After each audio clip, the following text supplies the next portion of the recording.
Hi everyone, it's me Teacher Joy. Welcome back to our YouTube channel. So, kung bago ka pa lang sa ating YouTube channel, pa-click na po ang subscribe button para updated kayo sa mga bagong videos natin. Alright, so, ang daming nangyari. Konting story lang tayo, no? Ang daming nangyari this past few days mula sa pagka-ban or restrict ng account ko hanggang sa nasira na po ang laptop ko. So, pinapaayos ko na. And ayoko naman na mag-wait lang kayo for nothing habang nagpapaayos ako ng laptop ko. So, for the meantime, guys, magkakaroon naman tayo ng ilang drills, ilang items lang na drills bawat araw. So, at least para habang kayo naghihintay ay makakapag-review pa rin tayo. And marami na ditong live recorded videos na nagawa ko before. Pwede nyo din yan mascan dito mismo sa YouTube channel ko. So, yun lang po. Now, let us make use our time. Kasi kahit ako, I feel dismayed, sad, worried, lahat-lahat na. But, kailangan nating lumaban sa buhay. So, now, let us check our 5 items drills na binigay ko kahapon. So, let's start. Number 1, what is the next number in the sequence? 2, 5, 10, 17. Ano yung kasunod nito?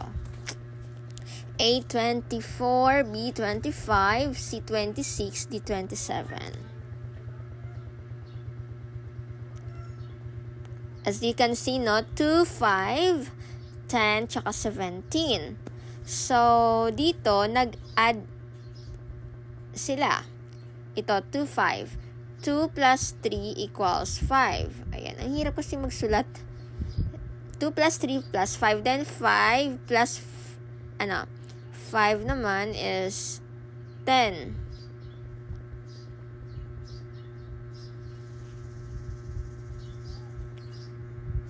Ten plus 7 equals 17. So, ito, yung mga number na ito is, yan? Diba yung una kanina, 3, tapos 5, tapos 7. Yan. So, itong tatlo na to ay na-add siya by 2, diba? So, anong kasunod ng 7? 7 plus 2 equals 9. Therefore, 9 yung kasunod nito. Ang gagawin natin, 17 plus 9 na, diba? 9 equals 20, 26. Ayan, 26. At ang tamang sagot ay letter C, 26.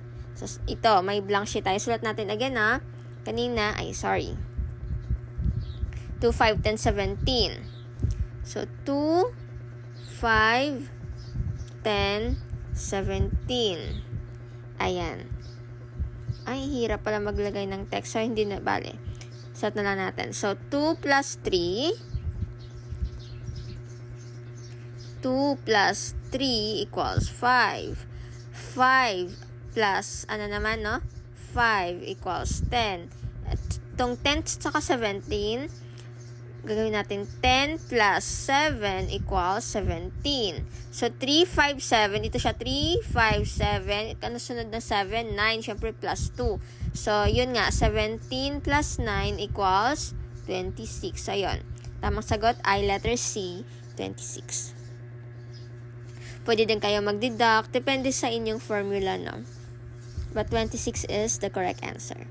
Now, let's move on. Number 2. Convert 3/8 or 3/8 into decimal. A, 0.375. B, 0.385. C, 0.425. D, 0.450.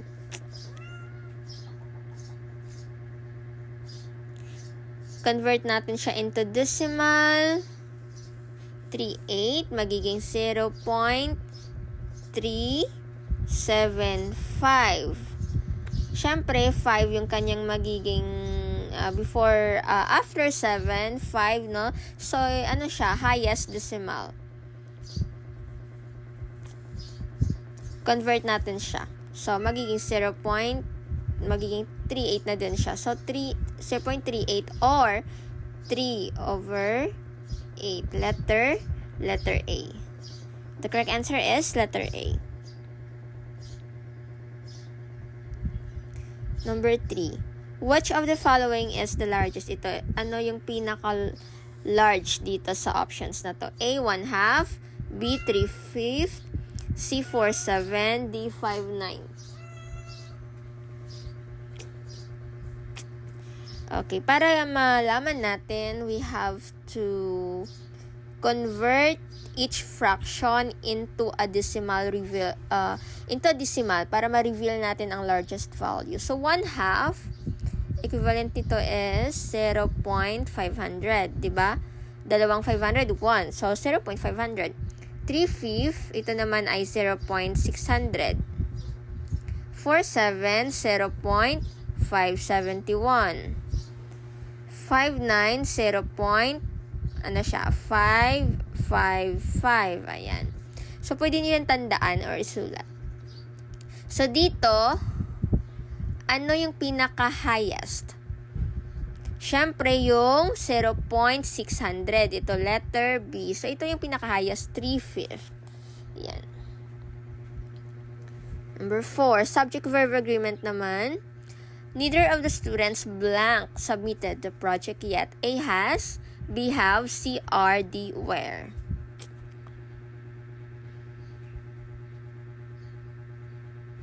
The subject of the sentence is the pronoun, neither. Ito yung subject natin, neither. Ang neither, di ba sinabi ko na before, ang neither ay singular. So, kapag singular, gagamit din tayo ng verb na singular. So, alin dito yung singular? Ang are ay plural, ang were ay plural, ang have ay plural. So, ang singular lang natin dito ay letter A, has. Neither of the students has submitted the project yet. Ayan, so easy, no? Okay, number 5. Choose the correct sentence.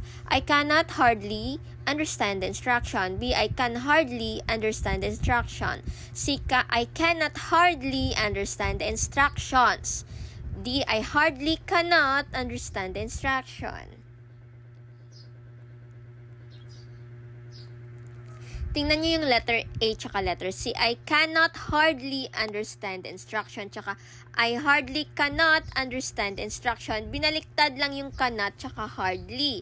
Yung A tsaka yung D natin contain a double negative na ito, hardly tsaka cannot, no? Cannot tsaka hardly, double negative ang tawag dyan. So, kung gagamitin mo siya sa sentence, hindi siya pwede at ang tawag doon ay grammatically incorrect because the two negatives cancel each other out. Yon. So, hindi siya pwede gamitin sa sentence na kapag dalawa yung negative sa sentence, hindi yan pwede. So, out natin si letter A tsaka si letter C. Ngayon, we have letter B tsaka letter D na letter C.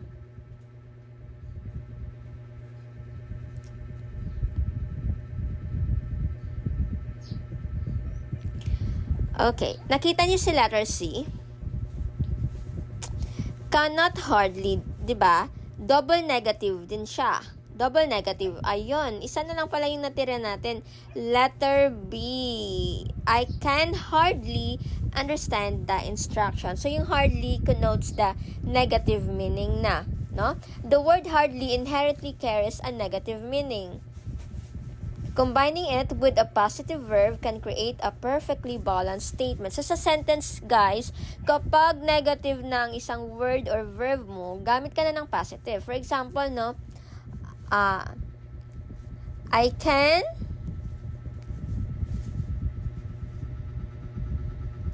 first of all, negative naman tayo.